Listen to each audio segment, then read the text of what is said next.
Nous allons prier ensemble.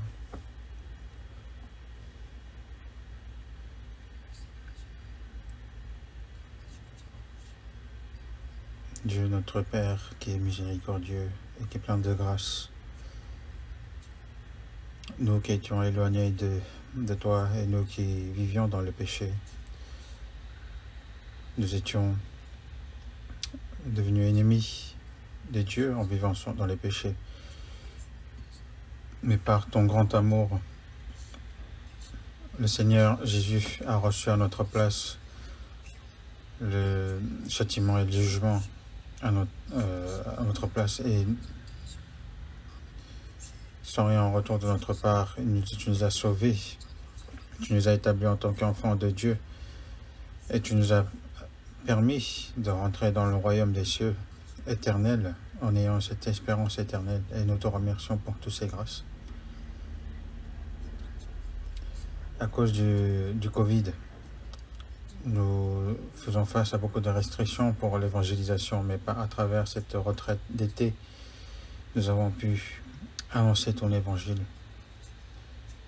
Et par cette évangélisation, beaucoup de nous remercions pour le fait que tu as été avec nous pour que beaucoup d'âmes puissent écouter cet évangile et puissent être sauvées. Et nous qui avons reçu le salut par ta grâce, le reste de notre vie, aide-nous à la vivre selon la volonté, pour les œuvres de Dieu. Pour cela, accorde-nous par ta sagesse et par la puissance du Saint-Esprit. Et si parmi nous, il y a des personnes qui n'ont pas encore su complètement l'amour du Seigneur, ouvre leur cœur pour qu'ils puissent comprendre ton amour ton grand amour éternel, pour qu'on puisse aller dans le royaume des cieux ensemble. Accorde-nous cette grâce. Et pour ceux qui sont malades, accorde-leur la guérison. Et ceux qui sont dans la faiblesse du cœur, accorde-leur aussi par la même grâce, pour qu'aucun ne se perde. Et aussi, ta parole que tu veux nous donner à cette heure-ci, aide-nous pour que nous puissions la comprendre à cette heure-ci. Nous avons prié au nom du Seigneur Jésus. Amen. Nous allons chercher dans la Bible. Marc, Évangile selon Marc, chapitre 4.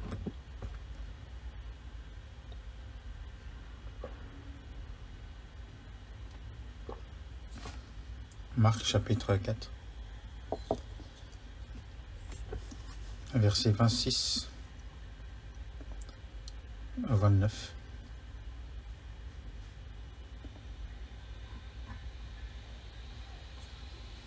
Marc chapitre 4, versets 26 à 29. Il dit encore, « Il en est du royaume de Dieu comme quand un homme jette de la semence en terre. Qu'il donne ou qu'il veille nuit et jour, la semence germe et croît sans qu'il sache comment. La terre produit d'elle-même d'abord l'herbe, puis l'épi, puis le grain, tout formé dans l'épi.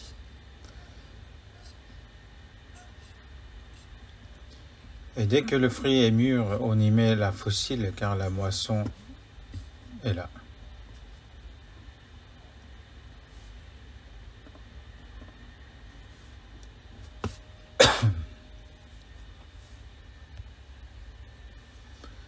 À cause de la pandémie du Covid-19, nous faisons face à beaucoup de restrictions, mais nous, les saints, nous rencontrons aussi les restrictions pour se réunir librement comme avant. Et nous aussi, nous devons évangéliser librement, mais ça aussi, on a les restrictions. Mais malgré cela, nous avons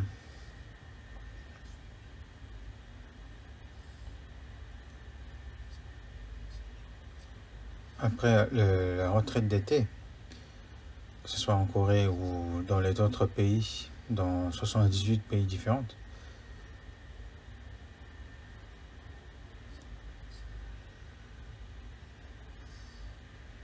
il y a 835 églises à peu près. Et dans ces églises, maintenant, dans certaines de ces églises, justement, ils ont construit de nouveaux des lieux de retraite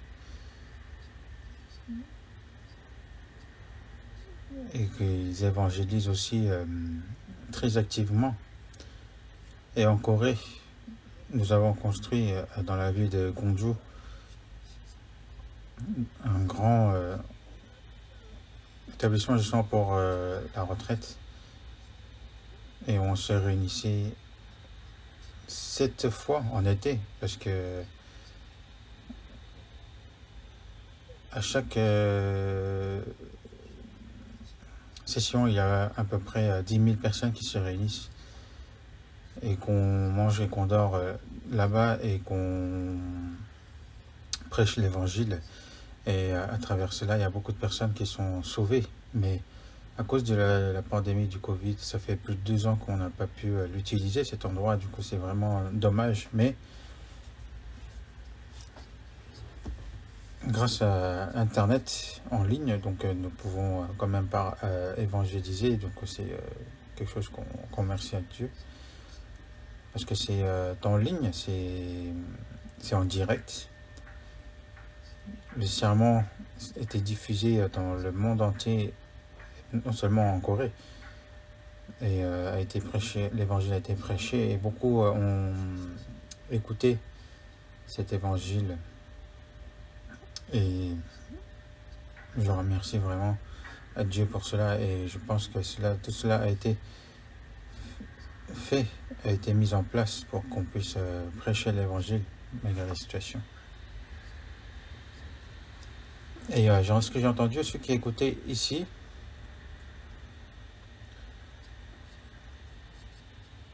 il y avait beaucoup de places libres, mais je pense que s'il n'y avait pas de Covid, ça aurait été rempli, toutes les places auraient été remplies.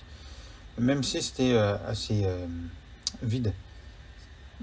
Mais j'ai entendu dire justement que dans beaucoup de familles, dans beaucoup d'endroits, vous avez évangélisé à vos proches, à vos familles, et qu'il y a eu beaucoup de nouvelles personnes qui sont sauvées et que vous nous avez partagé cette joie. Et nous avons un nouveau mot dans notre église, c'est l'église familiale. Donc l'église, ce n'est pas seulement un grand temple avec beaucoup de fidèles, mais au début des premières églises, ce n'était pas comme ça. Si ça soit dans les champs ou dans les petites maisons, si les chrétiens se réunissaient, c'est là où c'était l'église, parce que l'église signifie une assemblée différente. Donc celui qui est sauvé, il a la même foi, le même objectif de la vie. Il a aussi le même objectif de la vie qui est l'évangélisation. Et ils s'efforcent justement ensemble pour cela. Donc où qu'ils soient, qu'ils évangélisent. Et c'est ça le plus grand but de notre vie. C'est pour ça que j'ai entendu ce mot justement, église familiale. Parce que comme on ne peut pas réunir nombreux dans la famille, donc on a fait en sorte que le nombre justement légal puisse se réunir à la maison pour préparer la télé, les tables, pour que les invités puissent participer et écouter, que ce soit aux voisins ou aux amis. Comme ils ont demandé ardemment, donc ils ont écouté, et il y en a beaucoup qui ont reçu le salut comme ça. Et je remercie vraiment à tous ceux qui ont fait des efforts et ont prié pour cela. Et je pense que même Dieu serait vraiment heureux. Donc malgré ces difficultés, l'évangile continue à être propagé et qu'il y a toujours de nouvelles personnes qui sont sauvées. Et ça, je remercie vraiment à Dieu. Je retourne vraiment la grâce à Dieu. Et aujourd'hui, c'est le dernier jour de la retraite qui a duré 7 jours. Donc chaque église donc à leur prédicateur. Donc je vais demander à chaque prédicateur de chaque église de prêcher l'évangile, mais même à cette heure-ci, que ce soit ici ou que ce soit dans d'autres pays, qu'il y a beaucoup de personnes qui écoutent ce sermon. Et c'est pareil, ceux qui n'ont pas écouté ce sermon dimanche, ils écouteront le mercredi, le sermon de dimanche de l'église de Séoul centrale. Donc aujourd'hui, à travers cette retraite, à ceux qui viennent de justement recevoir le salut, j'aimerais vraiment prêcher un sermon qui serait vraiment utile pour ces personnes. À partir du moment où on reçoit le salut, en tant qu'enfant de Dieu, en tant que chrétien, donc la vie de foi commence. Parce que le salut, ce n'est pas quelque chose qui termine, mais c'est à partir de là justement que la vie de foi commence. Même si il y en a qui ont fréquenté l'église pendant plusieurs années, s'ils n'ont pas sauvé, ils n'ont pas vécu de vie de foi. Moi aussi, avant de recevoir le salut, j'ai vraiment fréquenté l'église pendant 10 ans et j'ai vécu ardemment dans l'église, mais ce n'était pas la vie de foi. Et ceux qui sont sauvés maintenant, en tant qu'enfants de Dieu, en tant que chrétiens, maintenant, qu'est-ce qu'on doit faire? Parce que c'est le commencement maintenant. Donc c'est ce que nous devons apprendre, c'est ce que nous devons y réfléchir. Et c'est quelque chose de très important de connaître à travers la Bible. De connaître Dieu à travers la Bible. C'est à travers la Bible qu'on reçoit le salut. C'est aussi à travers la Bible que notre vie change. C'est à travers cela justement que notre vie change petit à petit, et l'important c'est d'apprendre continuellement sur la Bible. Et aujourd'hui, celui qui est sauvé justement doit connaître cela absolument, et c'est de là j'aimerais en parler. Ici donc Jésus, quand il parle d'une vérité très importante, il parle toujours par des paraboles. Et il aimait bien justement parler à travers les paraboles pour que tout le monde puisse le comprendre. Et dans Marc chapitre 4, justement, il y a beaucoup d'assemblées qui sont réduites dans la mer de Galilée. Et là, il parle justement en paraboles. Donc, à travers les paroles qu'on a lues aujourd'hui, c'est un contenu vraiment très très important. C'est la parabole de la semence. Il en est du royaume de Dieu comme quand un homme jette de la semence en terre. Dans la Bible, on parle souvent du royaume de Dieu. C'est de sauver les âmes qui se dirigent vers l'enfer et qui vont maintenant dans le royaume de Dieu. De la mort, ils ont changé leur statut en tant qu'enfants de Dieu. Donc, il en est du royaume de Dieu. Donc, les pécheurs, justement, qui sont sauvés et qui vont maintenant dans le royaume de Dieu, c'est comme ça maintenant. C'est comme un homme jette de la semence en terre.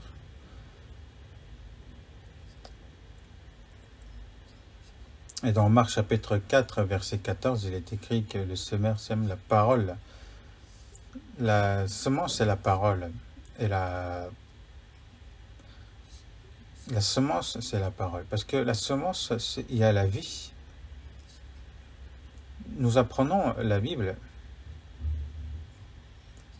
Et dans Jean chapitre 5, verset 39, il est écrit « Vous sondez les Écritures parce que vous pensez avoir en elles la vie éternelle. »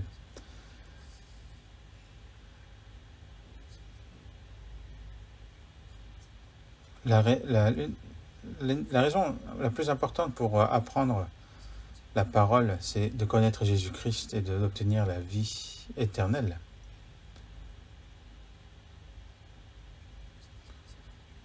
Et dans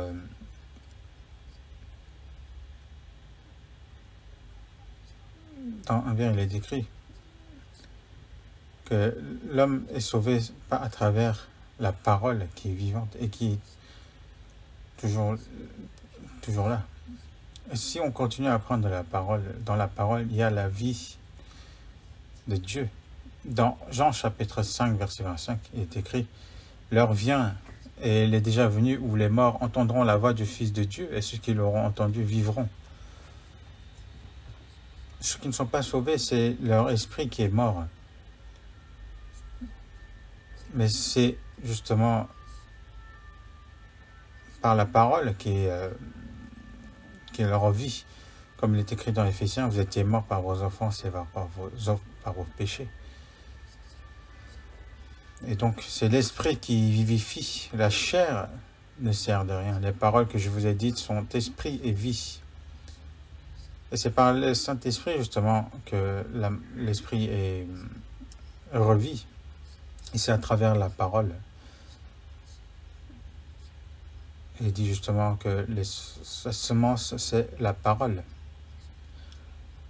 Et à travers l'évangélisation, genre cette semaine, donc vers la fin, on parle justement de l'évangile qui permet justement d'être sauvé. Donc on sème la semence. Mais certains sont tombés dans les endroits pierreux, dans des endroits épineux, ou dans d'autres qui tombent dans les bonnes terres.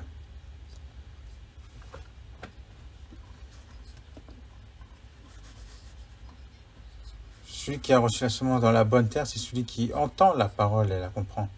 Parce que si ça tombe dans la rue, dans les endroits pierreux, c'est les oiseaux qui viendront le picorer.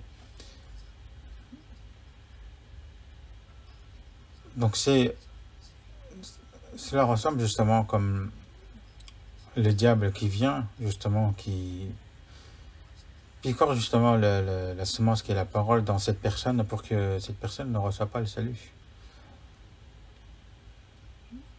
Mais il y a beaucoup de personnes qui ressemblent à cette personne-là. Donc pendant le séminaire biblique, il y a beaucoup de personnes qui écoutent la parole, mais s'ils étaient tous sauvés, ça serait vraiment incroyable. Mais beaucoup ne comprennent pas. Pourquoi? Parce que c'est le diable qui picore la semence pour qu'il ne soit pas sauvé.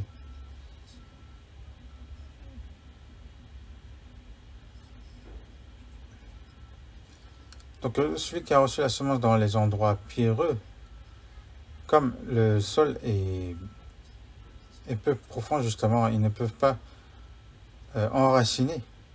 Donc au début, ils écoutent la parole, ils sont joyeux, mais dès qu'il y a une tribulation, une persécution, ils trouvent une occasion de chute.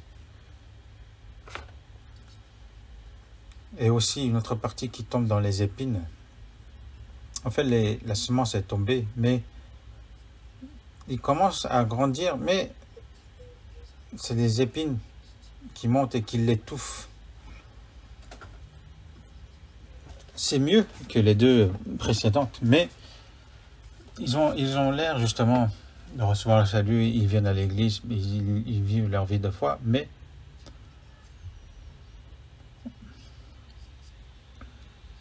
leur désir charnel est plus grand que Dieu, que la parole de Dieu. Donc c'est justement, il est dit, justement, les épines qui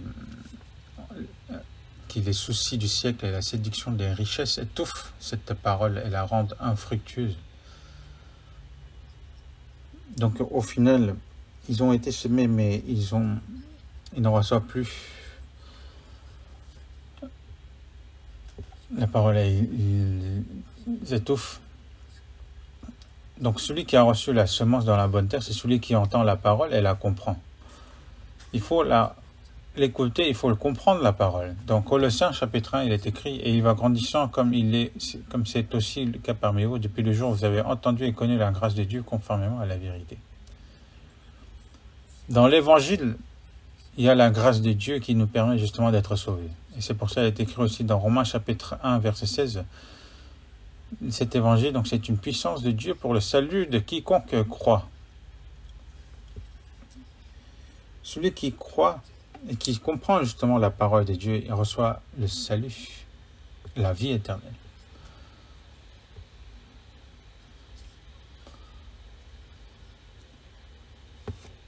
Et depuis justement le jour où vous avez entendu et connu, c'est celui...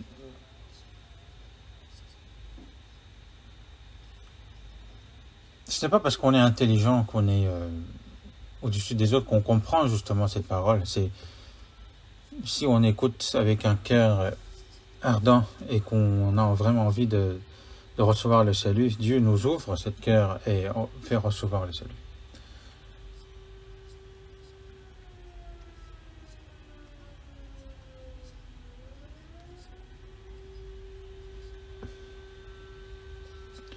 Et aussi, à l'époque de justement l'apôtre Paul, justement, il y avait Lydie qui a reçu le salut. Et il est dit justement qu'il a ouvert son cœur pour qu'il reçoive le salut. Mais il ouvre le cœur de qui? De quel genre de personne? Ce serait bien qu'il ouvre le cœur de tous, mais il est écrit, si quelqu'un a soif, qu'il vienne à moi et qu'il boive. Des fleuves d'eau vive couleront de son sein, comme dit l'Écriture. Donc c'est celui qui a soif qui recherche à boire. Donc celui qui veut être sauvé.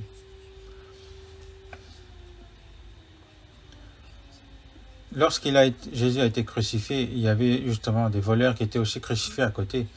Juste avant de mourir, il avait peur de Dieu. Et il a entendu justement Jésus prier pour les pécheurs. Et il a compris justement, c'est celui qui n'a point de péché qui meurt pour le péché. Parce que s'il n'y avait point de l'enfer, dans ce cas, nous aurions point besoin de salut. Mais c'est parce que le royaume de Dieu et l'enfer existent. Mais cette personne aurait déjà écouté tout cela avant. Mais c'est pendant ce moment très court qu'il a tout compris. Parce que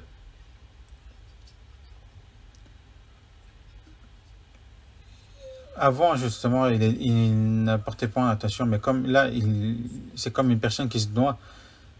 Il demande à Jésus, justement, souviens-toi de moi quand tu viendras dans ton règne. Est-ce que Jésus lui a répondu, est-ce que c'est trop tard? Non, il a dit, aujourd'hui tu seras avec moi dans le paradis. Et c'est la première personne qui a reçu le salut lorsque Jésus a été crucifié. C'est le voleur qui a été sauvé, la première personne qui a été sauvée après la crucifixion de Jésus. Donc, mais l'autre voleur qui était aussi crucifié à côté a dit, si toi tu es enfant de Dieu, descends de la croix et sauve-moi. Alors qu'il est en train de mourir. Mais certaines personnes, justement, même face à la mort, ils refusent de croire. Et j'ai vu beaucoup de personnes comme ça. Ce genre de personnes, justement, Dieu ne les sauve pas. Il est écrit, demandez et l'on vous donnera, cherchez et vous trouverez, frappez et l'on vous ouvrira. C'est celui qui demande, qui cherche et qui trouve, et qui frappe, qu'il donne.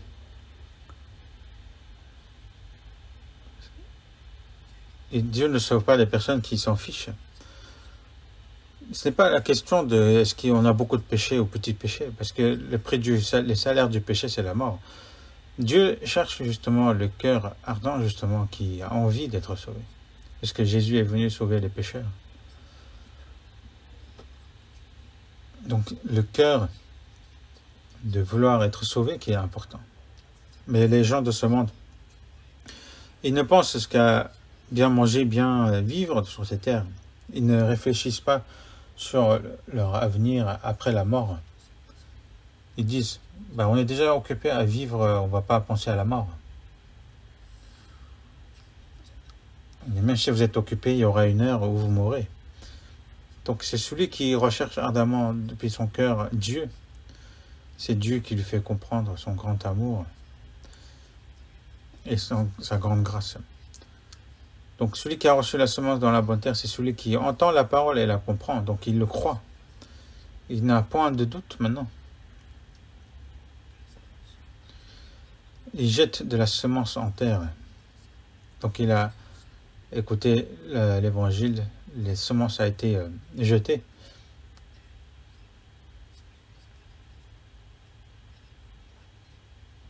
Donc il l'entend, il comprend, et c'est là justement qu'il est sauvé. C'est la puissance du Seigneur qui sauve les pécheurs. Qui jette de la semence en terre, qu'il donne ou qu'il veille nuit et jour, la semence germe et croît. Donc il y a certains temps qui passent. Maintenant, la semence germe. C'est vraiment incroyable de voir une semence qui germe. Parce qu'une semence, on dirait, il ressemble à rien. C'est, par exemple, une noisette, si on le plante sous la terre, ça peut devenir un grand arbre. C'est pareil pour une semence d'un grand arbre de séquoia. Il est tout petit, mais une fois qu'on le sème, il devient un grand arbre. Parce que j'ai vu des vrais grands arbres de séquoia qui faisaient presque 130 mètres de hauteur.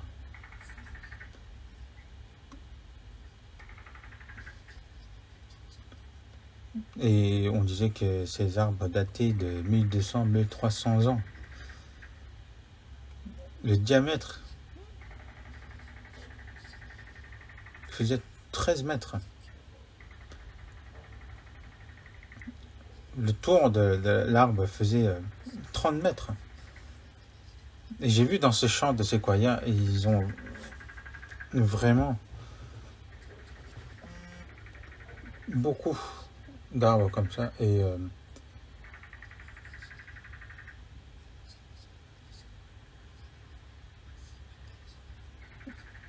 j'ai vu, ils ont même fait un trou dans l'arbre pour faire un tunnel.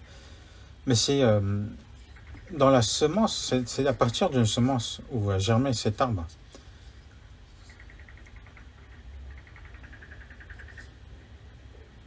Dans la parole, justement, il y a cette puissance de sauver les pécheurs, de les sauver de l'enfer, qui les dirige vers le royaume des dieux. Mais ils disent, je vais écouter la prochaine fois, ou je ne suis pas très intéressé. Mais quand la prochaine fois? Parce que je ne sais pas pourquoi ils se comportent ainsi, mais une fois qu'on a semé, maintenant qu'il dort et qu'il se réveille, les semences germent. Et croît sans qu'il sache comment. Celui qui sème ne peut pas savoir comment il grandit, comment il pousse. C'est Dieu qui le fait. C'est Dieu qui a créé les semences et c'est celui qui fait porter les fruits. C'est Dieu. N'est-ce pas? Comment un homme peut-il faire ce genre de choses? Est-ce qu'un homme peut créer une semence? Est-ce qu'il peut créer une graine de blé? Personne. C'est Dieu qui l'a créé et c'est Dieu qui a mis la vie dedans. Et la semence, dès qu'il germe, il commence à avoir une forme.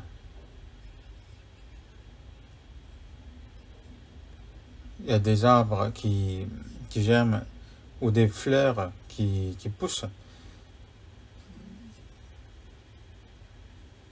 C'est Dieu qui le fait, n'est-ce pas?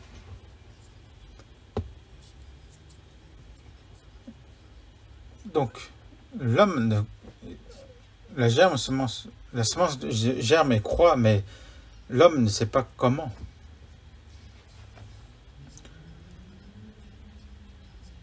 Et ce qu'il faut savoir, que celui que l'homme connaît, c'est vraiment ridicule comparé à Dieu. Il ne sait même pas quand est-ce que l'histoire a commencé et quand est-ce que ça va finir.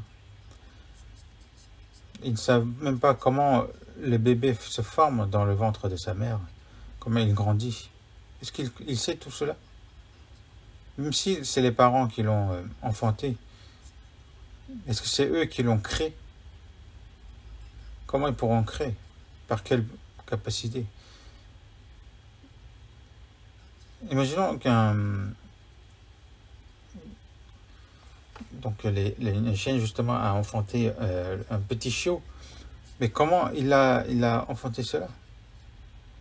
Comment ces jolies fleurs ont fleuri? C'est Dieu qui le fait. Donc la semence se germe et croît, mais sans qu'il sache comment. Dans le verset 28, la terre produit d'elle-même d'abord l'herbe, puis l'épi, puis le grain tout formé dans l'épi. Et dès que le fruit est mûr, on y met la faucille car la moisson est là.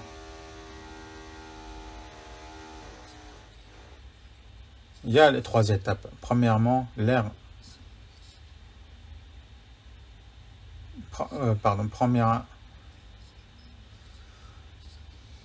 Premièrement, c'est l'herbe. Donc la vie commence. Ensuite, il grandit. Puis l'épi. L'épi, c'est la croissance de la vie. Puis le grain tout formé dans l'épi. C'est le fruit de la vie. Ces 3 choses. Donc c'est le commencement de la vie, la croissance et le résultat de la croissance. Donc il y a 3 étapes dans notre vie de foi aussi. Ce n'est pas on y va à l'église comme ça, on fait des bonnes choses, qu'on fait des dons, qu'on reçoit le baptême, qu'on vit bien. Ce n'est pas ça. C'est quand est-ce que vous avez poussé l'herbe, quand est-ce que vous avez eu l'épi, quand est-ce que vous avez eu les grains qui sont formés dans l'épi. Il y a toutes ces étapes qui sont importantes. Dans la vraie vie de foi, il faut toujours ces 3 étapes, obligatoirement. Donc, premièrement, l'herbe. Donc, c'est le commencement de la vie. On va aller voir dans Éphésiens chapitre 2.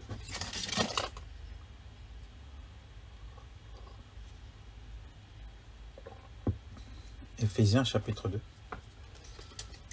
Verset 8. Verset 8. Car c'est par la grâce que vous êtes sauvés, par le moyen de la foi. Et cela ne vient pas de vous, et c'est le don de Dieu. Car c'est par la grâce que vous êtes sauvés. C'est en écoutant la parole de Dieu, c'est en comprenant la parole qu'on reçoit le salut, et par le moyen de la foi, justement, qu'on a reçu le salut.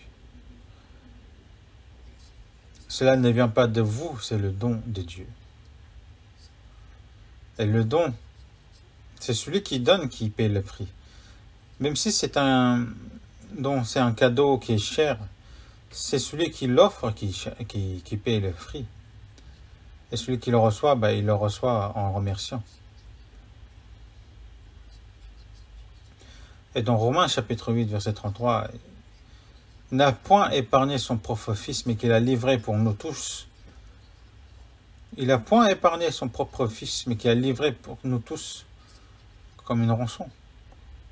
Il a payé un prix très très cher. Et dans 1 Jean chapitre 4, verset 9, il est écrit « L'amour de Dieu a été manifesté envers nous en ce que Dieu a envoyé son Fils unique dans le monde afin que nous vivions par lui. Et car Dieu a tant aimé le monde qu'il a donné son Fils unique afin que quiconque croit en lui ne périsse point, mais qu'il ait la vie éternelle. » C'est pour que l'âme qui périt, qui dirige vers l'enfer, soit sauvée.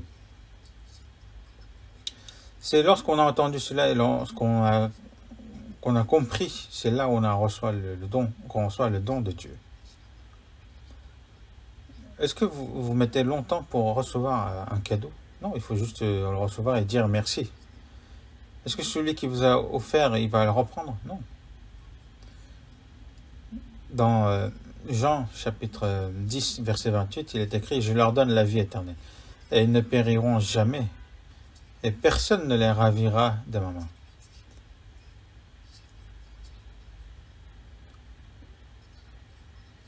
Le don donné par le Seigneur, c'est la vie éternelle. Certains disent même que cette vie, on peut perdre. Mais est-ce que si on le perd, est-ce que c'est une vie éternelle?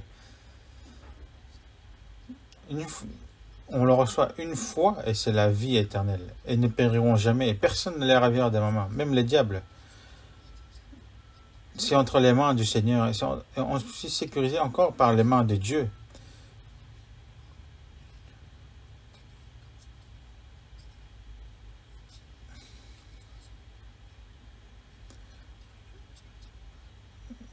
Si le coffre-fort justement de la Banque centrale de Corée peut-être, je sais pas, peut être cambriolé, mais la vie éternelle, le salut qu'on a reçu, c'est sécurisé, c'est entre les mains de Dieu. Personne ne pourra les ravir de leurs mains. Donc c'est par la grâce que vous êtes sauvés, c'est par le moyen de la foi. Cela ne vient pas de vous, c'est le don de Dieu. C'est vraiment un don incroyable. Par exemple, un enfant, lorsqu'il a reçu un cadeau vraiment précieux qui vient de son père et qu'il a acheté aux États-Unis, par exemple, il doit vraiment toujours parler de ce cadeau aux autres, parce qu'il est content. Et justement, moi aussi je l'ai reçu, vous aussi vous pouvez le recevoir. Donc on l'annonce. Donc c'est ce salut qu'on a reçu. Et c'est en une seule fois.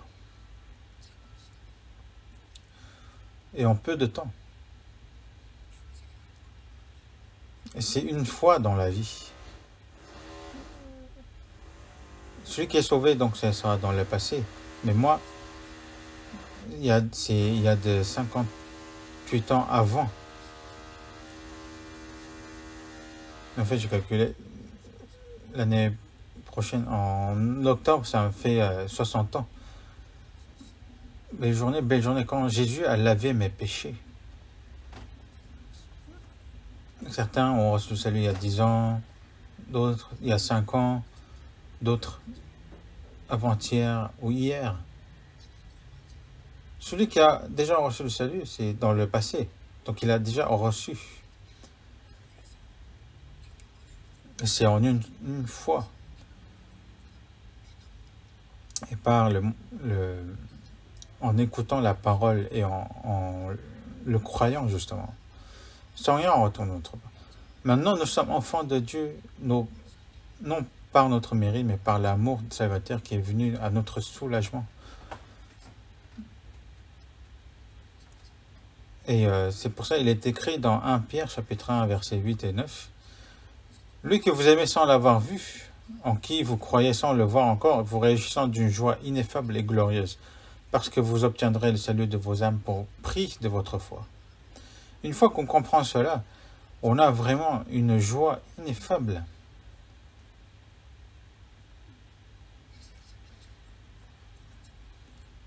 Les joies dans ce monde, ce n'est point une joie ineffable, c'est juste une joie temporaire. Imaginons qu'une personne qui a gagné une loto de 10 millions, il serait vraiment très content. Mais on n'avait pas à envier cette personne parce qu'il peut vraiment très bien périr. Il peut même mourir le lendemain. Ce n'est rien, parce que c'est de l'argent. Ce n'est pas parce qu'on a beaucoup d'argent ou parce qu'on vit dans une belle maison qu'on doit se vanter, parce que ça ne dure que quelques années. Et que tout le monde vit aussi. Lorsque j'étais allé aux États-Unis, il y a vraiment beaucoup de belles maisons, de grandes maisons. Mais c'était vraiment silencieux. Du coup, j'avais envie de rencontrer le propriétaire. Et j'étais en train de chercher le propriétaire. C'était une grande maison, mais il n'y avait personne. Mais il n'y avait que justement un couple de très vieux. Et cette maison était vraiment comme si inhabitée. Quand je lui ai demandé, ah, c'est une belle maison que vous avez, il me dit, ah, c'est bien. Mais il était tellement vieux, il n'avait plus d'énergie, il ne voyait même plus grand-chose. Et le jour de sa mort approche, mais qu'est-ce qu'il va faire de cette maison? C'est insensé. Parce que c'est pas une maison qui va vivre éternellement. Si Dieu recherche justement rechercher son âme, cette maison, à qui appartiendra-t-elle? appartiendra-t-il?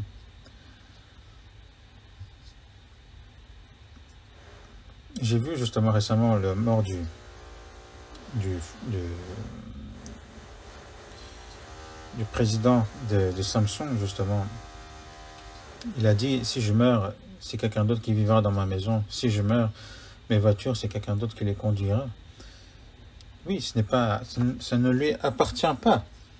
Mais le salut que nous avons reçu, c'est à nous et c'est éternel. Parce que c'est pour ça, on se réjouit d'une joie ineffable et que nous avons reçu le salut de nos âmes.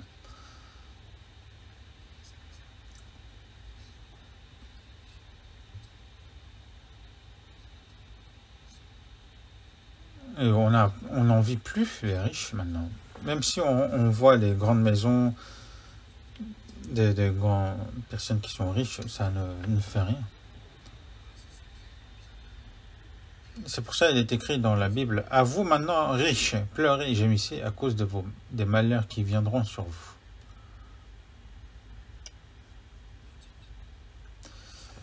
Mais dans tous les cas, vous réjouissant d'une joie ineffable et glorieuse parce que vous obtiendrez le salut de vos âmes pour le prix de votre foi. De recevoir le salut de l'esprit, de l'âme. Mais je vais récapituler à peu près c'est quoi de recevoir le salut. Parce que recevoir le salut, c'est vraiment quelque chose d'incroyable. Même si vous avez reçu le salut, vous vous dites, mais c'est quoi exactement? Imaginons que quelqu'un qui a gagné un loto de 100 millions, et ce qu'il va dire, mais c'est réel ou c'est irréel? Qu'est-ce que je vais faire de ça? Mais nous, notre salut, ce n'est même pas comparable à ça. C'est encore plus grand, 10 millions de fois ou encore 100 millions de fois que ça. Imaginons qu'on nous a offert un coffret de cadeaux. Imaginons que c'est un coffret de cadeaux où il y a 7 cadeaux qui sont vraiment très précieux. Lorsqu'on reçoit le salut, je vais récapituler simplement. Dans Éphésiens chapitre 1 verset 7, il est écrit, on lit, nous avons la rédemption par son sang, la rémission des péchés. Donc premièrement, nous avons la rémission des péchés. Lorsque j'étais sauvé, je ne savais pas que c'était le salut. Mais ce que j'étais sûr, c'est que mes péchés ont été pardonnés éternellement. Donc la rémission des péchés éternels. La rédemption par son sang.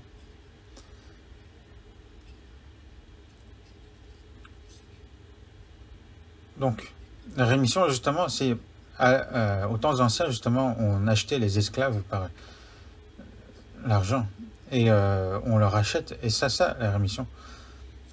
Par exemple, celui qui est endetté, si on lui paye à sa place, c'est la rémission. Donc, c'est le Seigneur, justement, par la rédemption par son sang, il a établi la rémission des péchés. Nous a rachetés. Nous avons obtenu la rémission des péchés, mais jusqu'à quand? C'est éternel.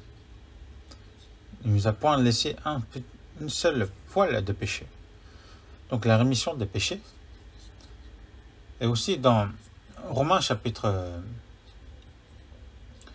3, verset 24, il est écrit, ils sont gratuitement justifiés par sa grâce, par le moyen de la rédemption qui est en Jésus-Christ. Donc par la rédemption qui est en Jésus-Christ, non seulement nous avons eu la rémission des péchés, nous avons été justifiés. Être justifié, c'est comme si nous avons été justifiés comme quelqu'un qui n'a point péché, qui n'a jamais péché. Et aussi, celui qui a accompli toutes les lois de la table.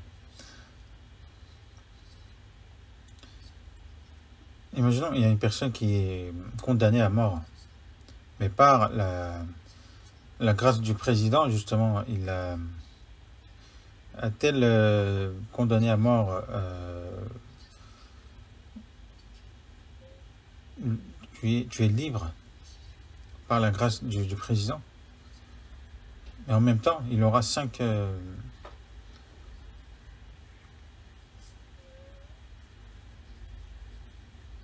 étoiles. 5 étoiles, en Corée on n'a pas, mais aux États-Unis il y a les 4 étoiles, c'est le général. Mais ce condamné à mort, il est sorti de prison, mais il a été étoilé, 5 étoiles. Mais qui pourra faire face à cette personne? Donc, être justifié, maintenant, il nous a justifié, donc il nous considère comme un juste. Dans Romains chapitre 5, verset 19, il est écrit, donc par un seul homme, donc Adam, beaucoup ont été rendus pécheurs, et même par l'obéissance d'un seul, beaucoup sont rendus justes. Le pécheur est devenu juste.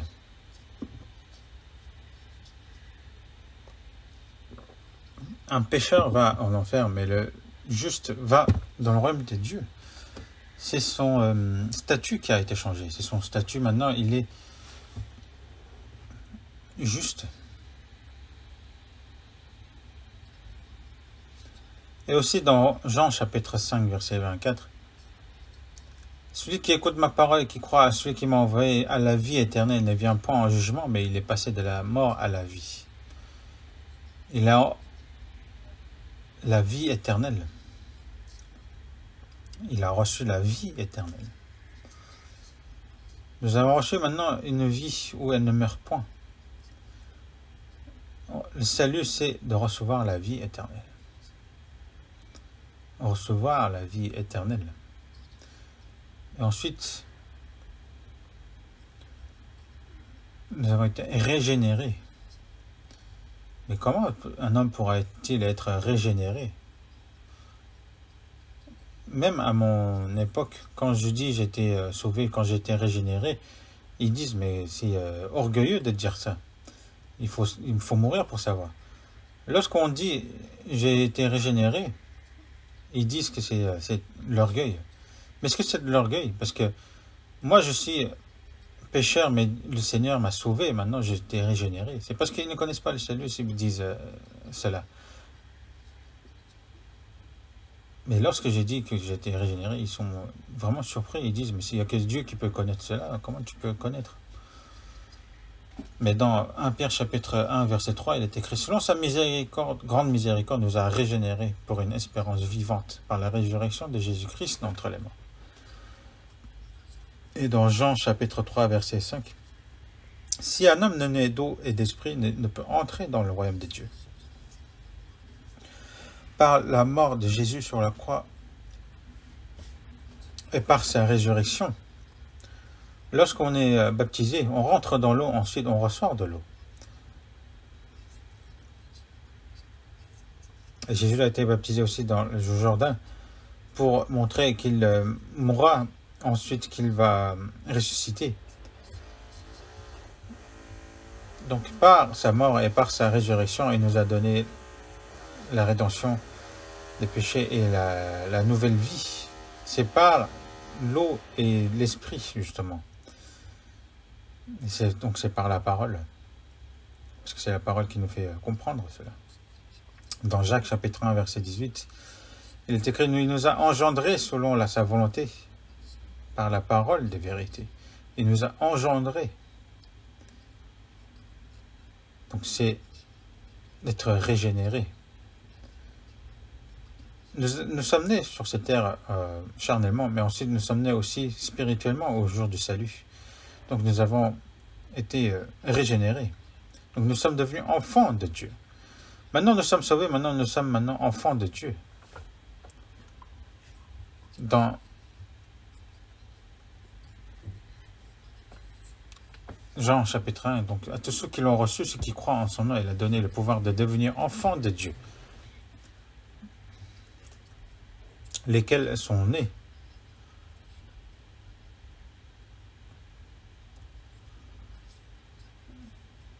Ce n'est pas parce que les parents sont chrétiens que les enfants sont chrétiens. Ce n'est pas par le sang ce n'est pas par ses efforts, ce n'est pas par la volonté de l'homme. Ce n'est pas parce qu'il a reçu le baptême,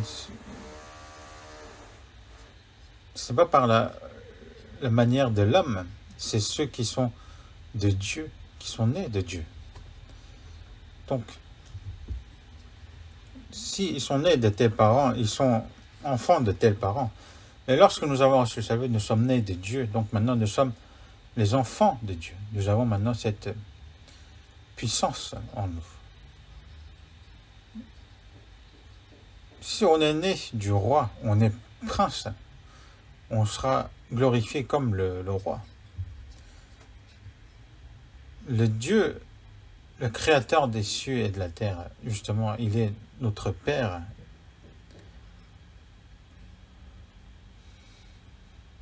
Dans Matthieu chapitre 6 est écrit, « Voici comment vous devez prier. Notre Père qui est aux cieux. Notre Père qui est aux cieux. » Les anges ne peuvent devenir les enfants de Dieu. Lorsque Jésus est venu sur cette terre, il était fils unique. Il était fils unique. Mais par sa mort et par sa résurrection, il n'est plus le fils unique. Dans Romains chapitre 8, verset 29, « Afin que son fils fût le premier-né entre plusieurs frères. » Dans Hébreux chapitre 1, verset 14, lors de son second avènement, il est écrit, « Ne sont-ils pas tous des esprits au service de Dieu, envoyés pour exercer un ministère en faveur de ceux qui doivent hériter du salut. »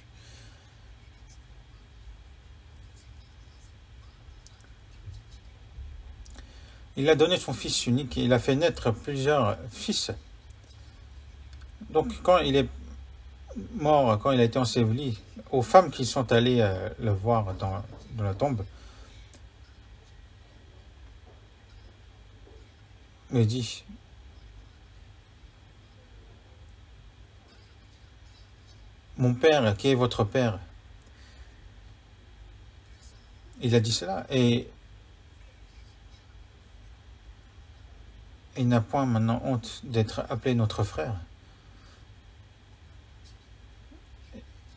Et après le salut, justement, l'appellation qui est vraiment le plus beau, plus agréable, c'est les frères et sœurs. Parce que nous avons reçu le salut par le même sang et nous sommes devenus enfants de Dieu maintenant. Nous sommes devenus co-héritiers, justement, de Dieu. C'est une puissance.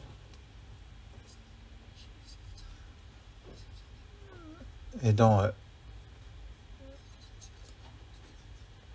Hébreux chapitre 1, verset 14, il est écrit, « Donc ne sont-ils pas tous les anges, donc tous des esprits au service de Dieu, envoyés pour exercer un ministère en faveur de ceux qui doivent hériter du salut. » Lorsqu'on est sauvé, Dieu nous envoie, nous confie justement un ange à chacun. Mais un ange ne peut devenir enfant. Une fois qu'il déchu, justement, lorsque l'ange est corrompu, c'est fini. Lucifer est justement un ange corrompu. Et le but de la création de l'ange est différent. L'ange a été créé pour être au service de Dieu, pour être serviteur. Donc,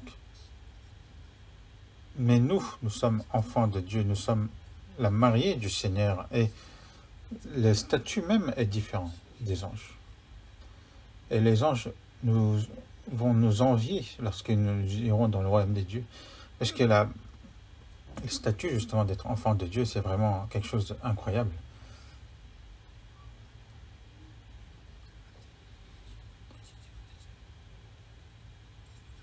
Ce n'est pas parce que vous faites face à des difficultés ou de problèmes que vous devez vous dire « Ah, mais pourquoi moi je suis comme ça? Pourquoi ma vie est comme ça ?» Mais il faut savoir que nous, si on meurt, nous serons enfants de Dieu. Celui qui a reçu le salut, il n'a point de meurt, parce que s'il meurt, il ira devant Dieu. Est-ce que, en tant que chrétien, vous avez peur de mourir? Moi, je fais beaucoup de voyages, justement. Des fois, dans l'avion, lorsqu'on regarde par terre, on n'a que la mer, on voit que la mer. Et si on tombe dans la mer, on meurt. J'ai failli plusieurs fois mourir dans les transports, pendant le voyage, mais après avoir reçu le salut, je n'ai vraiment point peur de mourir parce que je irai devant Dieu directement. Et après cela, donc il y a point de choses que moi je peux m'en charger. Mais jusqu'à ce jour-là, justement, j'ai juste envie de vivre en tant qu'enfant de Dieu. C'est ce que j'ai dans mon cœur. Parce que je n'ai point peur de mourir. Même si je suis pauvre, je suis enfant de Dieu. On verra. Même Jésus était pauvre sur cette terre.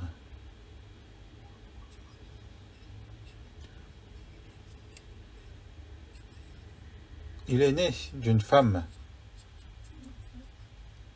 Il n'avait pas de maison, justement, quand il est né.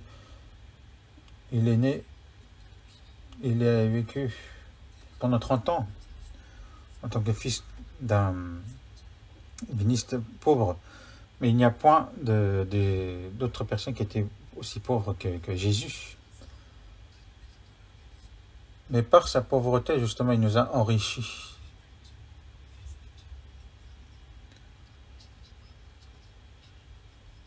Parce que Jésus est égal justement à Dieu lui-même et il est le créateur de toutes choses.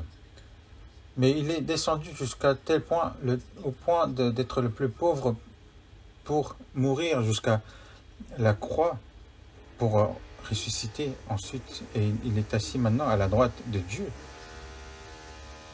Et maintenant, nous aussi, quelles que soient les difficultés qu'on va faire face, il faut avoir justement cette fierté d'être enfant de Dieu. Mais cela ne veut pas dire d'être orgueilleux. Il faut savoir que les souffrances dans ce monde, c'est temporel. Temporaire, pardon. Les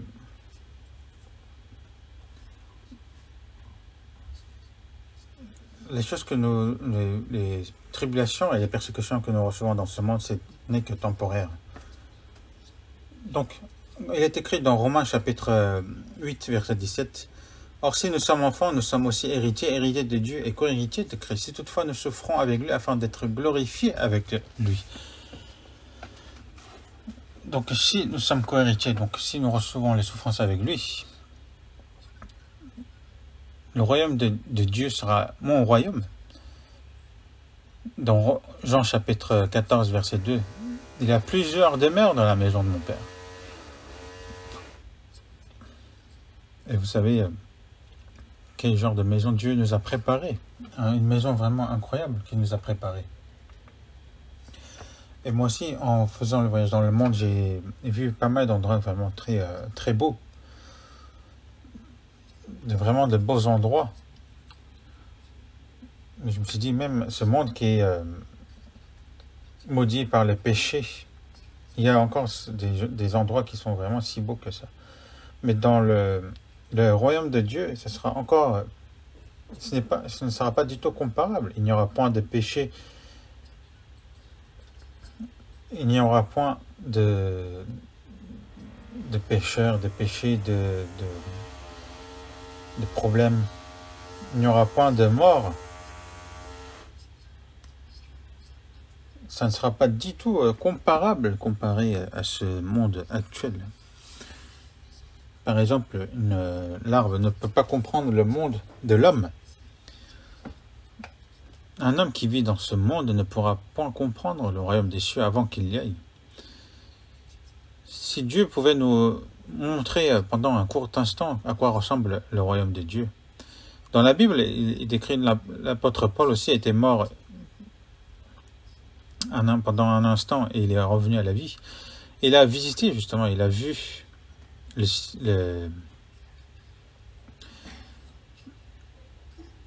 a vu le troisième ciel. Il a vu la gloire et le trône de Dieu et les anges. Et c'est écrit dans l'Apocalypse. Donc on voit justement comment c'est.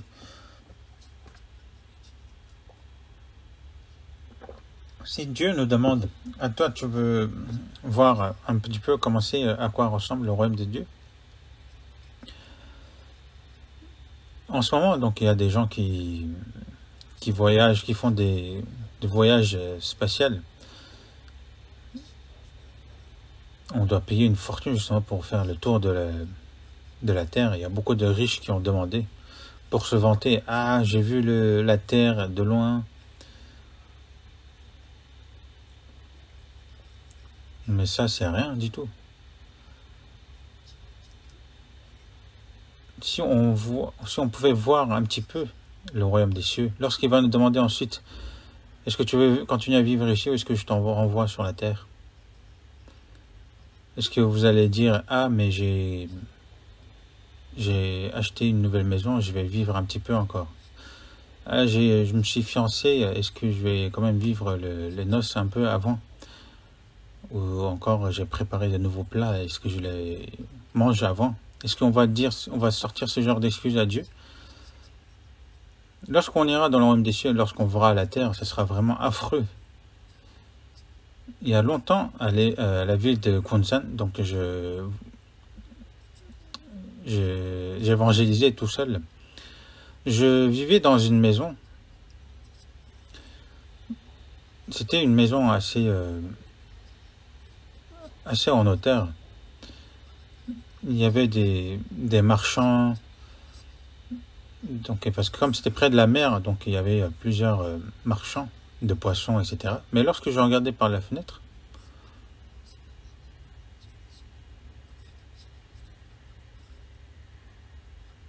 comme c'était en hauteur, on voyait très loin et c'était comme si, je suis désolé de cette expression, mais c'est comme des larves justement, des asticots qui essaient de manger des excréments.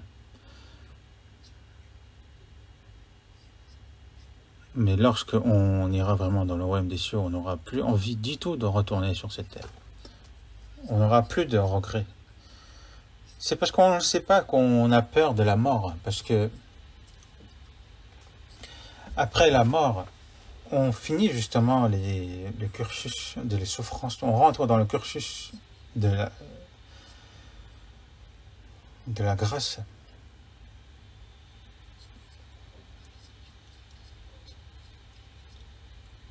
Si on vit un jour de moins sur cette terre, on vivra un jour de plus dans le royaume des cieux. Ne serait pas mieux de vivre un jour de plus dans le royaume des cieux?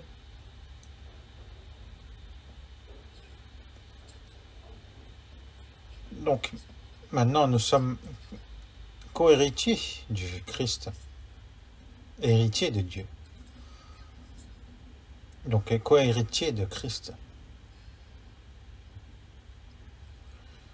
Et la dernière chose, c'est qu'on reçoit le Saint-Esprit. Dans Galates chapitre 3, verset 2, voici seulement ce que je veux apprendre de vous. Est-ce que par les œuvres de la loi que vous avez reçu l'Esprit ou par la prédication de la foi? Certains disent que c'est en priant dans les montagnes qu'on reçoit le Saint-Esprit. Non, ils ont reçu le diable. Quand est-ce qu'on reçoit le salut? C'est lorsqu'on est sauvé. C'est lorsqu'on croit, on entend et qu'on croit à la parole qu'on reçoit le salut, le Saint-Esprit. Dans 1 Corinthiens, chapitre 6, verset 19, il est écrit « Ne savez-vous pas que votre corps est le temple du Saint-Esprit qui est en vous, que vous avez reçu de Dieu ?» Lorsqu'on est sauvé, on a le Saint-Esprit qui est en moi.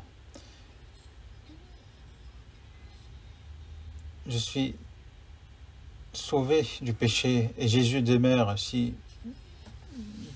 tout à l'intérieur. Il demeure, alléluia, il demeure avec moi. Je me réjouis nuit et jour alors que je marche sur le chemin étroit, car le Consolateur demeure avec moi.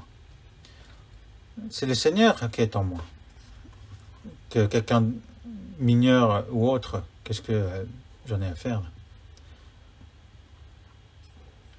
Parce que le Seigneur est avec moi, il demeure en moi. Ô Jésus, ô mon Seigneur, il demeure dans mon cœur. Je suis satisfait de toi seul, ô mon Seigneur. S'il y a le Seigneur, ben, on est satisfait. Même si tout le monde m'honore, si je n'ai point le Seigneur, à quoi ça sert? Si on a le Seigneur en moi, c'est le plus grande bénédiction, la plus grande joie. Donc on a maintenant le Seigneur en nous. Donc nous avons reçu ce coffret de cadeaux. Combien? 7 cadeaux. Nous avons rédemption de péché, nous avons été justifiés, nous avons reçu la vie éternelle, nous avons été régénérés, nous sommes devenus héritiers, co-héritiers du Christ, et nous avons reçu le Saint-Esprit. Il y a encore d'autres choses, mais en grand, donc c'est 7.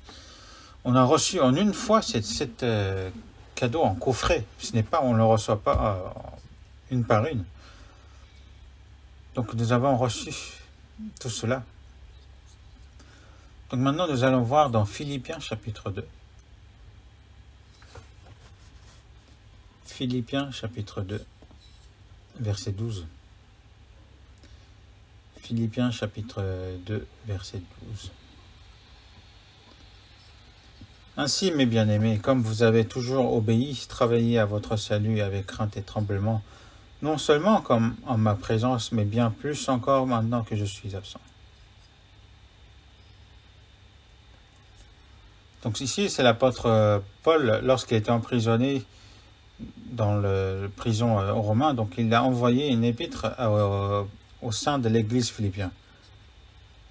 Et non seulement quand j'étais avec vous, donc même quand je suis éloigné, quand je suis absent, travaillez à votre salut avec crainte et tremblement.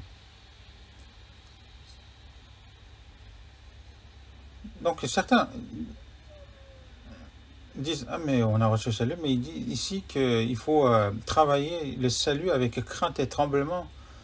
Est-ce que cela veut dire qu'il faut avoir la crainte et tremblement jusqu'à ce qu'on aille dans le royaume des cieux? Non, c'est différent ici. Celui qui a reçu la vie éternelle, il ne périra jamais. Qu'est-ce que vous avez peur?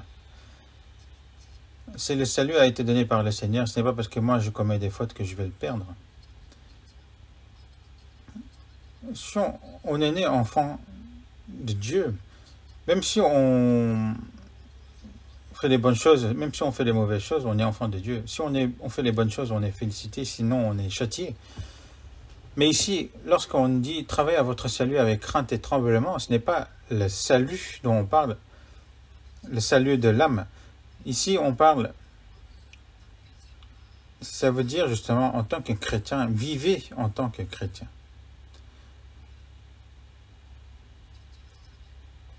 Premièrement, l'herbe, ensuite l'épi. On a dit justement le salut de la croissance. Et là, c'est salut de la croissance. Donc, par la foi, nous avons reçu le salut. Et c'est dans le passé, ça a été fait en une fois.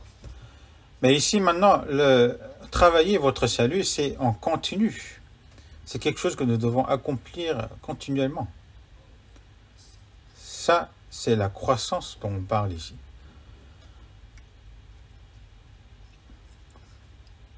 Travaillez à votre salut avec crainte et tremblement. C'est ordonné à ceux qui sont sauvés. Si on leur donne, utilise bien ton argent, est-ce qu'on leur donne à quelqu'un qui n'a pas d'argent ou est-ce qu'on leur donne cela à quelqu'un qui a de l'argent? C'est parce que si on leur donne à celui qui a de l'argent, parce que c'est à cette personne qu'on dit utilise bien ton argent. Donc en tant que chrétien maintenant, il faut que le cœur change. En tant qu'enfant de Dieu, justement, nous devons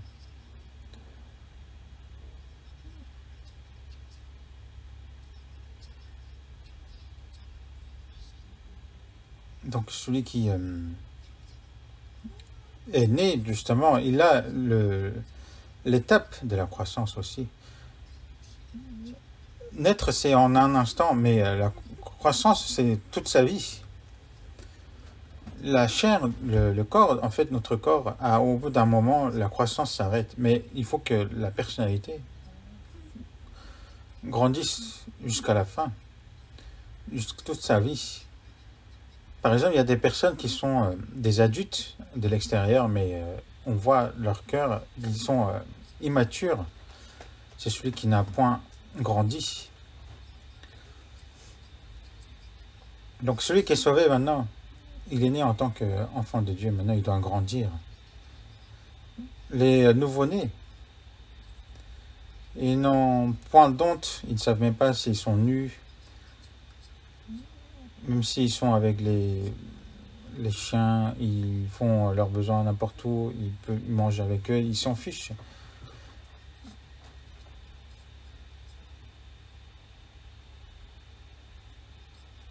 Mais dès qu'il grandit un petit peu, il a maintenant honte. Il sait maintenant qui l'aime, qui ne l'aime pas. Il sait aussi maintenant que les parents aiment. Et lorsqu'il grandit un petit peu, il peut aider les choses de son père et il peut continuer à faire, par exemple, l'entrepreneuriat de son père, etc. Donc il y a une étape de croissance. C'est pour ça qu'il est écrit dans 1 Pierre chapitre 2 verset 2, « Désirez comme des enfants nouveau-nés le lait spirituel pur, afin que par lui vous croissiez pour le salut. » Comme un nouveau-né, comme un petit bébé et son lait sucré ne peut pas résister même pendant un certain temps. Une fois qu'on est sauvé, on aime la parole. Même si on ne comprend pas tout, dès qu'on continue à écouter, on continue à comprendre de plus en plus. Il est écrit aussi dans 2 Pierre chapitre 3 verset 18, « Croissez dans la grâce et dans la connaissance de notre Seigneur. » Nous grandissons dans la connaissance du Seigneur Jésus, donc la foi grandit. Il faut continuer à désirer comme des enfants nouveau-nés le lait spirituel et pur. Les nouveau-nés, eux, ils ont qu'à être dans les mains de leur maman et d'être bien nourris. Donc il faut lire la Bible, écouter, apprendre, d'apprendre aussi par les aînés dans la foi. C'est comme ça qu'en tant que chrétien, justement, la personnalité, justement, en tant que chrétien sauvé, se forme. Donc, travailler dans le salut. Parce que si on est né et si on ne grandit pas, c'est un problème, n'est-ce pas? Il faut grandir. Dans 2 Thessaloniciens, chapitre 1, verset 3, il est écrit « Parce que votre foi fait de grands progrès. » Même si notre foi, au début, c'est comme une graine de sénévé, mais il grandit de plus en plus. Le cœur doit changer, ensuite la vie. On dit cela la sanctification. C'est de plus en plus nous ressemblons au Seigneur. C'est pour ça qu'il est écrit dans Galates chapitre 4 verset 19. Mes enfants, pour qui j'éprouve de nouveau les douleurs de l'enfantement jusqu'à ce que Christ soit formé en vous.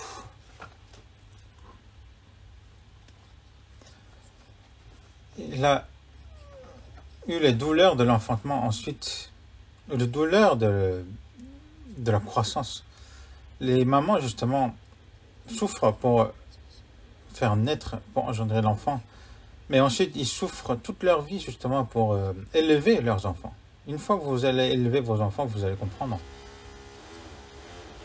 Jusqu'à ce que le Christ soit formé en vous. Parce que l'église Galate était une église sauvée, mais ils étaient immatures. Et l'église Corinthiens aussi, dans chapitre 3, verset 1 à 3, il est écrit que vous êtes encore comme des enfants en Christ. Alors que ça fait plusieurs années que vous êtes sauvés, vous êtes comme des enfants en Christ. Certains se vantent en disant qu'ils ont reçu le salut il y a longtemps. Mais lorsqu'on voit ce qu'ils font, lorsqu'ils disent, on dit que ce n'est pas ça. Et alors qu'il faut davantage ressembler à Christ, il faut connaître davantage à son Père, à Dieu. Donc maintenant, il y a le salut justement de la croissance. C'est pour ça qu'il est écrit aussi dans 1 Corinthiens chapitre 13 verset 11. L'apôtre Paul a dit: lorsque j'étais enfant, je parlais comme un enfant, je pensais comme un enfant, je raisonnais comme un enfant. Lorsque je suis devenu homme, je fais disparaître ce qui était de l'enfant.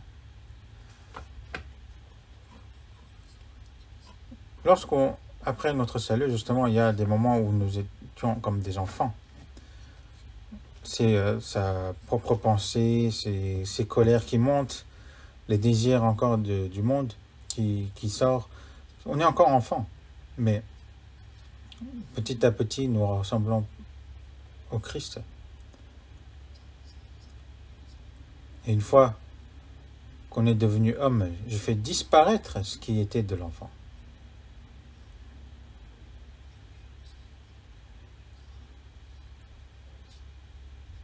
Donc on abandonne maintenant ce qui est de l'enfant, on grandit comme un homme en tant que chrétien.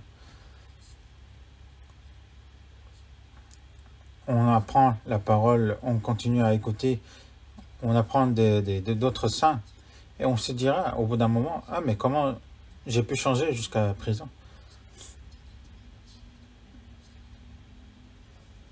Et on se dit, tout ce qu'on aime dans ce monde, on aime de moins en moins. Maintenant, on désire vraiment ce qui est spirituel, ce qui est du royaume de Dieu. Et qu'on prie pour les âmes qui sont perdues, et qu'on sacrifie mes biens et mon temps pour le salut des âmes, et qu'on communie avec d'autres frères et sœurs. Ce sont tous des étapes de la croissance. Alors que les enfants jeunes sont vraiment égoïstes. Ils ne pensent qu'à leur jouet, et ils se disputent pour leur jouet, etc. Mais par exemple, on peut justement se disputer pour qu'il y ait de rien, qu'il y ait des choses de ce monde. Mais quand est-ce qu'on va grandir dans ce cas-là? Il faut grandir dans la foi. C'est pour ça qu'il est écrit dans Actes chapitre 2, verset 40. Sauvez-vous de cette génération perverse.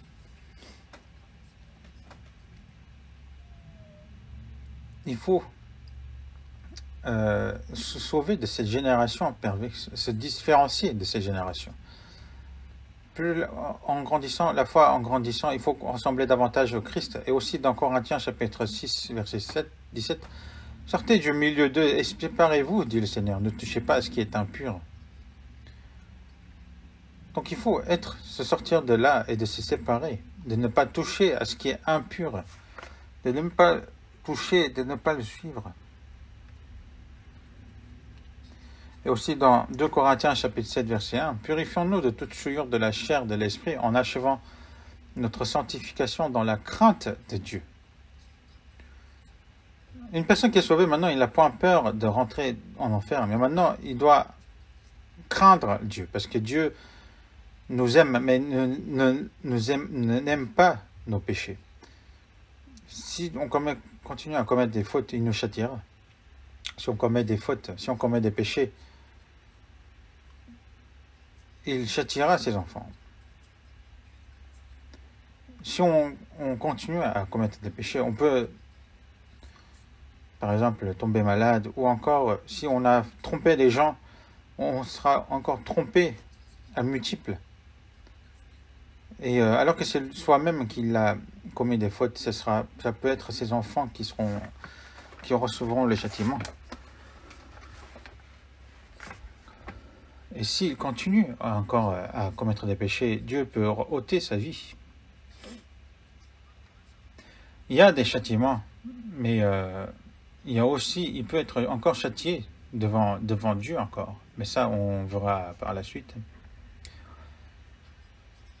Donc il faut craindre Dieu. Ce n'est pas de craindre d'aller en enfer, mais c'est de craindre Dieu qui est juste. Et il est dit aussi dans Proverbe de châtier son fils qu'il aime. De nos jours, même si son fils, même si les enfants ne l'écoutent pas, on ne peut pas trop les châtier. Mais même si on ne doit pas le frapper à mort, on doit quand même les châtier s'ils commettent des fautes. Et Dieu ne ferme pas les yeux devant nos fautes. Donc, en achevant notre sanctification dans la crainte de Dieu, de petit à petit, de s'approcher de Dieu. Avant de rencontrer Dieu, il faut que nous ressemblions davantage à Dieu. Et une fois qu'on changera petit à petit, qu'on changera aussi notre corps comme le Seigneur au jour de son avènement. Donc il faut se purifier de toute souillure. Parce que si on commet des fautes, la chair, non seulement la chair, mais l'esprit pourra être souillé. Donc il faut toujours se purifier de soi-même. Et dans 1 Jean chapitre 3, verset 1, il est écrit: nous sommes appelés enfants de Dieu, et nous le sommes. Si le monde ne nous connaît pas, c'est qu'il ne l'a pas connu.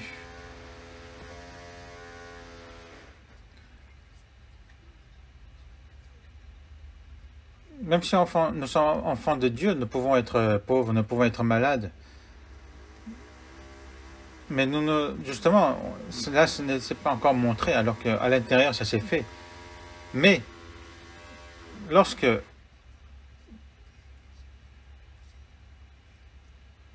il reviendra, justement, nous serons connus. Et nous recevons justement le Seigneur qui reviendra. Mais on le reverra une fois qu'on sera devenu comme lui.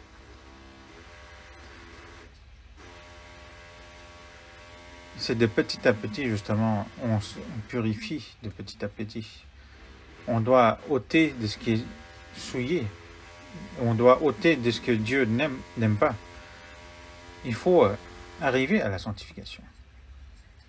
C'est pour ça qu'il est écrit aussi dans 1 Pierre chapitre 1, verset 15.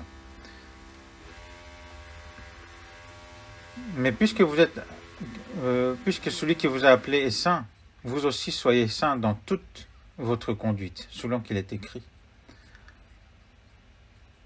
Il est dit, je suis saint, donc vous soyez saints. Comme le Père est saint, il faut que le Fils aussi soit saint. Il faut être séparé de nous. Que ce soit ce qu'on dit, ce qu'on pense, ce qu'on fait. Dans tout ce qu'on fait, dans tous les critères de notre vie, il faut que cela se change. Dans Jean chapitre 15, verset 19, mais parce que vous n'êtes pas du monde, et que je vous ai choisi du milieu du monde, à cause de cela, le monde vous est. Vous vivez dans ce monde, mais vous n'êtes pas du monde. Et c'est justement l'étape de la croissance. Une autre chose. Donc, Romains chapitre 8.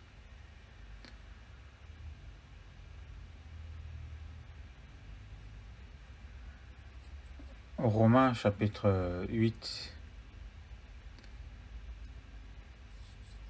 verset 23. Romains chapitre 8, verset 23.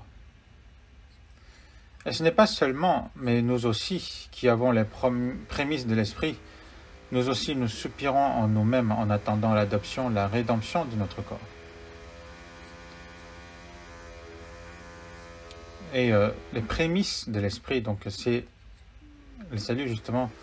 Et nous aussi nous soupirons en nous-mêmes. Pourquoi nous soupirons? Parce que dans la vie, nous avons toujours des souffrances, des difficultés. Et en plus, cette chair, il continue à commettre des péchés. Il continue à penser les choses de la chair. Donc nous aussi, nous soupirons en nous-mêmes en attendant l'adoption, la rédemption de notre corps. Nous avons, notre esprit a reçu le salut, maintenant notre vie doit changer continuellement. Mais nous avons toujours la chair. La rédemption de notre corps maintenant. Nous attendons justement la rédemption de notre corps, c'est quand? C'est au second avènement de Jésus. Il est écrit dans Hébreux chapitre 9, verset 28. De même, Christ qui s'est offert une seule fois pour porter les péchés de plusieurs apparaîtra sans péché une seconde fois à ceux qui l'attendent pour leur salut. Son second avènement. Il y a le salut lorsqu'il est venu, et une seconde fois à ceux qui l'attendent pour le salut. La première salut a été accompli par la foi et en une seule fois. Mais jusqu'à son second avènement, donc notre vie doit continuer à changer. C'est le salut de la vie, le salut du caractère. Mais il faut savoir aussi, le salut du corps, c'est en une seule fois lors du second avènement de Jésus. Et c'est ce que nous attendons. Et nous allons voir aussi dans d'autres Bibles, dans d'autres endroits, donc à Philippiens chapitre 3. Philippiens chapitre 3, verset 20. Philippiens chapitre 3, verset 20. Versets 20 et 21, on va lire ensemble. Mais notre cité à nous est dans les cieux, d'où nous attendons aussi comme sauveur le Seigneur Jésus-Christ, qui transformera le corps de notre humiliation en le rendant semblable au corps de sa gloire par le pouvoir qu'il a de s'assujettir à toutes choses.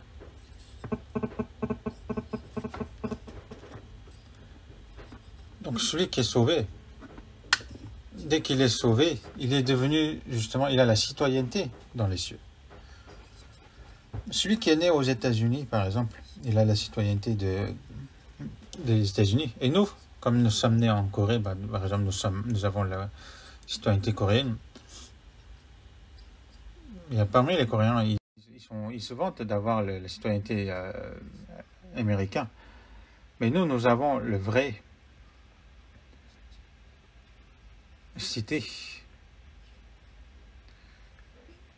Dans cette cité qui est beau, il y aura les beaux arbres, il y aura aussi la vie éternelle. Et là où il y a le Seigneur, cette cité qui est ma ville natale,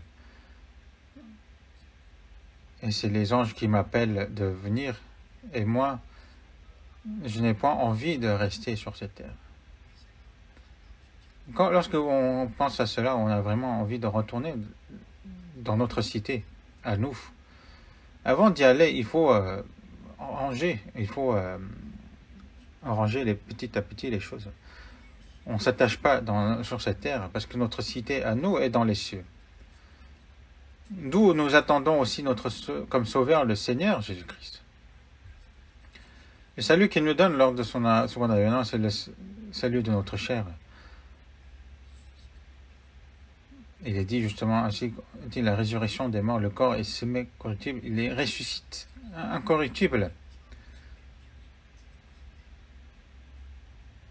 et qui transformera le corps de notre humiliation en le rendant semblable au corps de sa gloire. Et celui qui est vivant, ça sera lors de son second avènement. Et je pense que nous rencontrerons le Seigneur en étant vivants, parce que c'est vraiment proche. Sa venue est vraiment proche. Parce que tout ce qui devait être accompli dans la Bible lors de son second avènement est déjà accompli. Même s'il revient aujourd'hui, il n'y a rien qui ne fausse la Bible. Et il est dit justement, il y aura des grands tremblements de terre et de divers lieux, des pestes et des famines. Comme signe.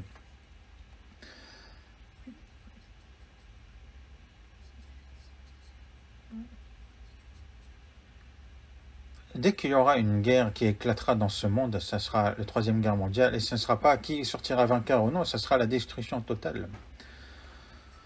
Ensuite, les famines, les tremblements de terre et les pestes.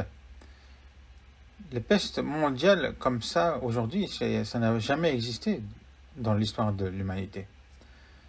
On ne sait pas est-ce que ça va finir tôt. En tout cas, je prie ardemment pour que cela se termine plus tôt, pour qu'il nous donne une nouvelle chance aux nouveaux chrétiens de prêcher l'évangile plus librement. Mais il est dit justement, demain que vous verrez toutes ces choses arriver, sachez que le Fils de l'homme est proche à la porte. Et nous, je pense que nous rencontrerons le Seigneur en étant vivants. Même si nous rencontrons le Seigneur après la mort, c'est une gloire. Mais Enoch a été enlevé avant la destruction de ce monde par l'eau. Ce sera aussi une gloire de rencontrer le Seigneur en étant vivant. Donc il changera notre corps, il ressuscitera notre corps en un instant.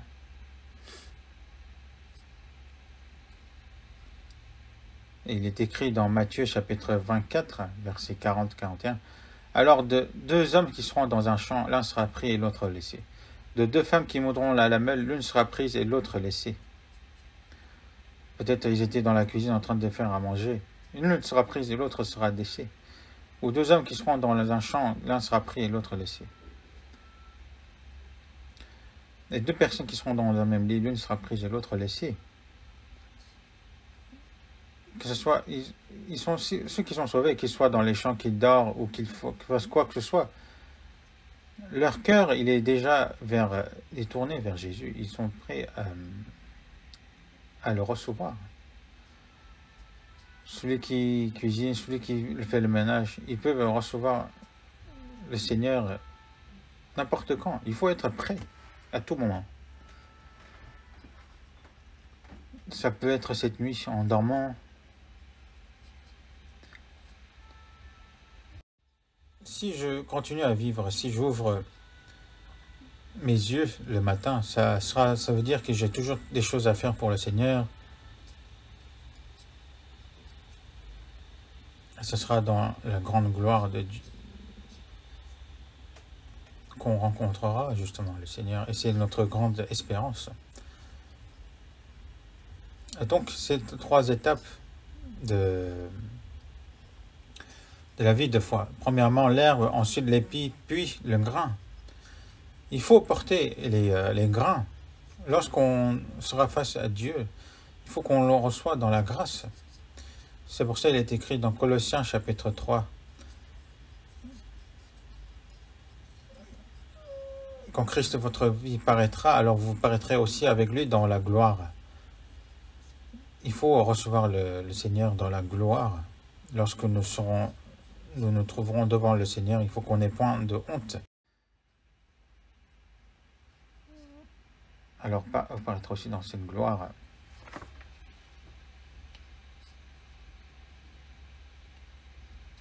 Il faut être dans la piété. En attendant ces choses, appliquez-vous à être trouvés par lui sans tache et irrépréhensible dans la paix.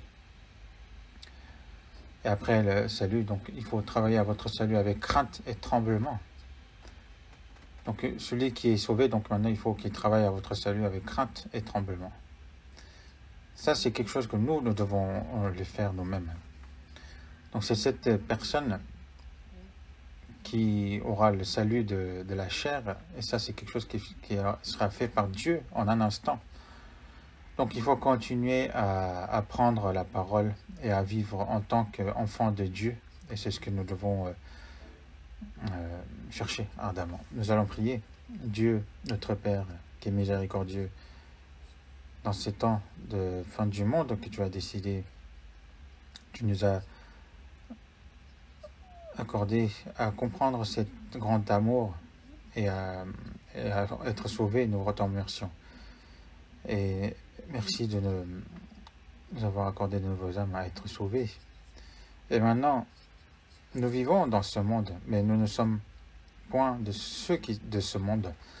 Donc maintenant, le reste de notre vie, aide-nous à la vivre en tant qu'enfants de Dieu, dans la piété, en étant purs, et à vivre selon la volonté du Seigneur. Et qu'aucun de nous ne se perde justement dans cette espérance que tu nous as donnée. Et nous avons prié au nom du Seigneur Jésus. Amen.